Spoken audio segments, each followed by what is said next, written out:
Hey loves, it's been a month and a week since I've had in my boho knotless braids, and it is time for me to take these braids out. I'm going to show you guys how I reset and revive my curls from my wash and goes. Check this out.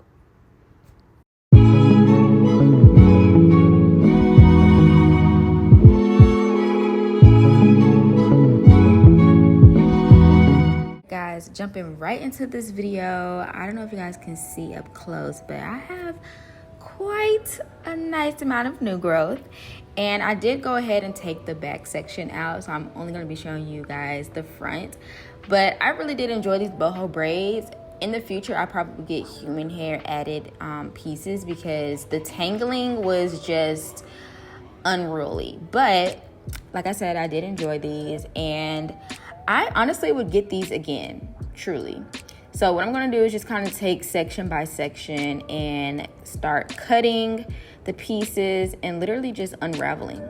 That's it, just unbraiding the braid. I am not that person that like cuts them up too short, because honestly, I almost forgot that I actually got a trim before getting these braids. So like a slight little haircut. So I couldn't even remember what length my hair is at. Now in the front it was slightly easier only because that's where the lighter pieces of my hair is. So I could kind of like see where to cut. But in the back, I was really treading lightly because I was afraid I was going to cut my hair. But this is how it looks when I take one side out. Lots of shedded hair for a month. I mean, it makes sense. You know, we lose about 100 to 200 strands of hair a day. And if you're not brushing it, then it's obviously going to get matted up. So I am going to actually brush this out before I actually apply my Aztec clay mask. But this is the last braid. And it was actually really fun and therapeutic to take these braids out. Now in the front, I'm kind of going in with my like edge brush that has like the little comb side, and I'm getting all of that build up of edge control. And I actually use got2b glue too on the back. I mean, well, not on the back, but on my edges. I don't know why I thought that was a good idea, because that was mainly the reason why I had so much build up. So just massaging my scalp. My scalp felt so free. Honestly, I had to get used to the weight of those braids because, like, you guys know I'm not used to that. I've only had braids like twice in my entire life.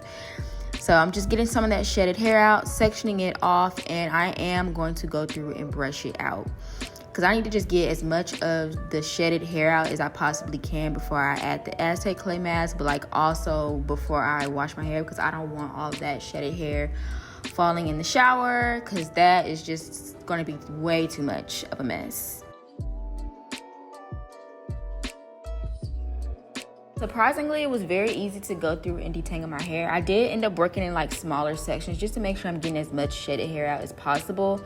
But I'm thinking it was probably easy to glide through, mainly because it was already like stretched out when I got the braids. So maybe that's why.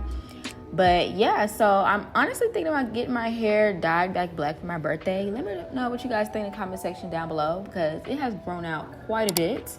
But this is how it looks after I'm done. It's giving Lion's Mane, it's giving Diana Ross, it's giving Chaka Khan. I love it.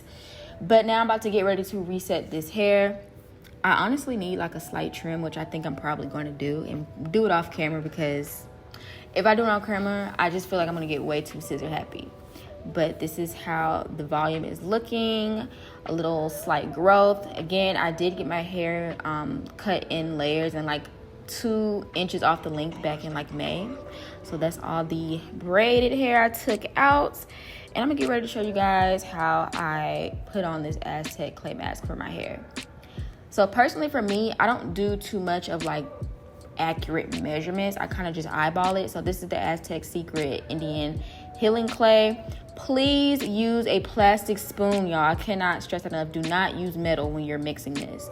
Then I'm just going in with some Braggs apple cider vinegar with the mother in it, and just adding water. So 1 part apple cider vinegar, 1 part water. And like I said, I'm just kind of eyeballing it. Nothing too accurate. And as you're mixing it together, you just want to make sure it has a thick but like smooth consistency. If it's watery, you need to add more powder to it. And I actually use this on my hair and my skin, so you're going to see it on my face as well. It's just an overall reset, and I love it. You want to make sure you're wearing something that you don't really care about when you put this mask on, because it gets very messy. So I'm just going to divide my hair up and work in smaller sections as well within these 4 quadrants. You just want to really make sure you're getting it on your hair. Now, don't try to like get it on your scalp, because it's just going to be such a hassle to try to like shampoo all of that out. And again, this is being placed obviously on dirty hair. You can do it on freshly shampooed hair, but I feel like that would be kind of backwards, because what it's already doing is clarifying your hair while it's on it now. So like I said, I'm going in smaller sections. I'm applying it at the top all the way to the tip and just kind of smoothing it in. You're going to see me use the praying hands method of just really smoothing it down the hair shaft, because I'm trying to make sure this is all over. I'm trying to get as much buildup off my hair as possible. And of course, resetting the curls. After I'm done applying the mask, I'm gonna let it sit on my face and hair for about 15-20 minutes, or at least until it's dried down as hard as possible. And I don't manipulate it while I let it dry. So after I rinse it out, I'm going in with my Rosemary Mint Strengthening Hair Mask by Mielle Organics, and I let that sit in my hair for 30 minutes as well.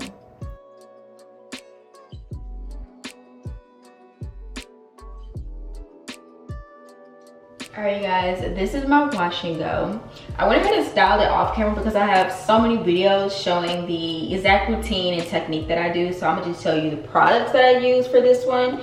And it was kind of more so like a 4 product wash and go, or really like a 3. I'm gonna say 4 because you guys know I love going in with my Afro-G Keratin Green Tea and Keratin and Green Tea Reconstructor. This just helps, you know, build body strength and protects for color. Actually, this is 4 products. So with it being wet, I did go in with this. And then after that, I went in with the Cream of Nature Strength and Shine leave-in conditioner. For some reason, my hair was still feeling like a little dry even after the deep conditioner that I used, which is like my all-time favorite. And again, that could just be my hair just trying to get used to like the water here in Texas, and from it just being in braids for so long, and then, you know, doing the a Aztec clay mask is like a hard reset. So it like stripped my hair of everything, which I wanted because my hair was just so dirty from those braids. I don't know, just maybe like a hard reset. I think like maybe after the next wash, my hair would be like, okay, I'm back. So yeah, after that Cream of Nature, I went in with the African Pride curling cream. And then I added the Cream of Nature Moisture and Shine Curl Activator. Y'all know I love this. I swear by it. This is like really what helps your curls clump. You can almost get away with just using this if your hair is on the finer side. If it's on the coarser side like mine, I would say using this and just regular combing mousse is good. And I actually have a video on that. So yeah, I just have this as a super loaded wash and go because, like I said, I felt like it was just a little bit on the drier side. And I know a lot of people say, oh, it's not about you don't add all the products, you just need water. I did add water, and I'm telling you, my hair just feels a little parched. So I'm excited to see how this is gonna look once I dry it. It is, I wanna say about 80% dry. It is still definitely damp, especially within the roots. So I'm gonna go in and diffuse it. Y'all know I love using high heat, high speed. But just going around drying the roots first and then doing the scrunching technique. And then I'll come back and show y'all how it looks fully dry. I did give myself like a slight trim. I didn't do it in the way of like a wolf cut. And y'all know I love doing that. And I felt like I was gonna get a little too scissor happy. I literally just cut my hair like back in May. So I was like, give it a rest, Kayla. Like, just let it grow out some. And I'm thinking about going back black, y'all. I don't know. This is how it looks. All right, let's dry the curls. How my curls are looking after I diffuse them. Now, what I will say is after you haven't like done a wash and go in a good minute, it does look like slightly wonky. It's not as springy as it could be, but after this wash, I guarantee it's going to be super springy. So make sure you guys hit that like and subscribe button for more wash and go videos to come. But the curls are back, baby, and the curls are popping and they're springing like they're supposed to, because I know y'all saw that spring back. But of course, like I said, I would definitely get braids again, but I certainly missed my curls. So let me know if you guys do this routine as far as the Aztec Clay Mask to reset your curls in the comment section down below, or what your routine truly is after you take your braids down. And I will talk to you guys in my next video. Bye.